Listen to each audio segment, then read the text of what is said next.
जब रोम जल रहा था तो नीरो सुख और चैन की बांसुरी बजा रहा था। यह कहावत रोमन सम्राट नीरो के बारे में मशहूर है।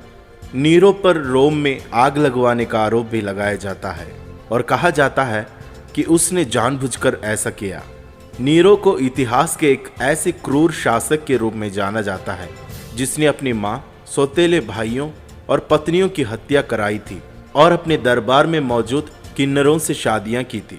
सन 54 ईस्वी में केवल 16 वर्ष की आयु में नीरो अपनी मां के प्रयासों से एक ऐसा साम्राज्य का बादशाह बना जिसकी सीमाएं स्पेन से लेकर उत्तर में ब्रिटेन और पूर्व में सीरिया तक फैली हुई थी। सिंहासन की भूखी उसकी मां अग्रिपिना ने महल में साजिशों और जोड़तोड़ करके नीरो को सत्ता दिलाई थी। अग्रिपिना ने अपने अंकल सम्राट क्लोडियस से शादी की और फिर नीरो की शादी बादशाह की बेटी से कराई, जिससे वह शाही परिवार का सदस्य होने के साथ साथ राजा का उत्तराधिकारी भी बन गया, जबकि राजा का अपना एक बेटा था। ऐसा दावा किया जाता है कि अग्रिपिना ने जहरीले मशरूम या खंबिया खिलाकर सम्राट क्लोडियस को मार डाला, लेकिन इस बात में कितनी सच्चाई है इसकी पुष्टि नहीं हो सकी। जब नीरो ने सत्ता संभाली तो उसकी मां अग्रिपिना उसकी सबसे करीबी सलाहकार थी। यहां तक कि रोमन सिक्कों पर नीरो की तस्वीर के साथ उनकी तस्वीर भी होती थी। लेकिन सत्ता में आने के लगभग 5 साल बाद नीरो ने अपनी मां की हत्या करा दी, शायद इसलिए कि उसे अधिक शक्ति और स्वतंत्रता की हवस थी।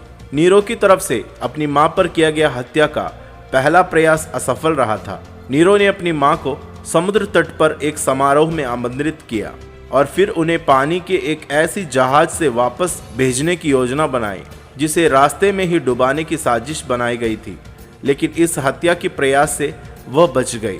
इसके बाद नीरो ने अपनी मां पर बगावत का आरोप लगाया और लोगों को भेजकर उसकी हत्या करा दी।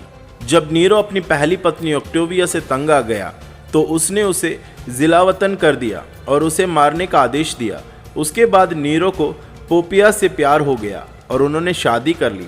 जब पोपिया गर्भवती थी तो नीरो ने एक दिन गुस्से में आकर उसका भी कत्ल कर दिया। सन 64वीं ईस्वी में रोम जलाकर राख हो गया।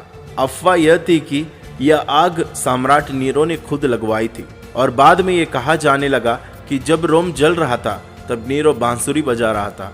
आग की घटना के बारे में इतिहासकार का कहना है कि दूसरी और तीसरी शताब्दी में कम से कम 2 इतिहासकार इस बात की पुष्टि करते हैं कि नीरो ने खुद रोम में आग लगवाई थी ताकि इसका फिर से नया निर्माण किया जा सके।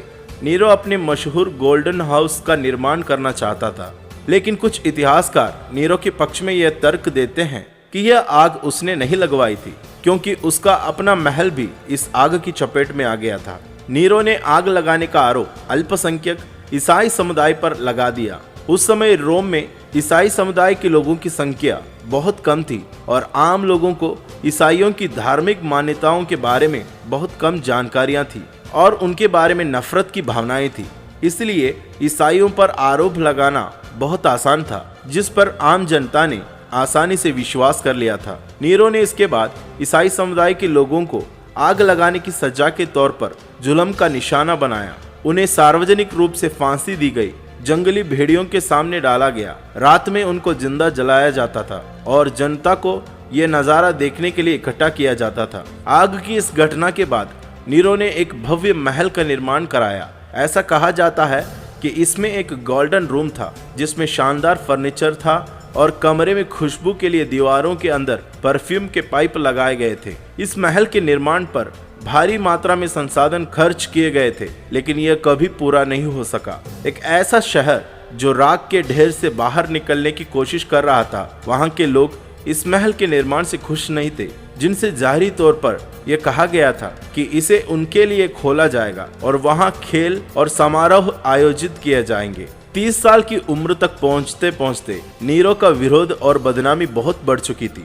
सेना के समर्थन से सीनेट ने नीरो को जनता का दुश्मन घोषित कर दिया था, जो एक तरह से उसकी मृत्यु का फरमान था। मतलब यह है कि नीरो कहीं भी दिखाई दे तो उसे मार दिया जाए।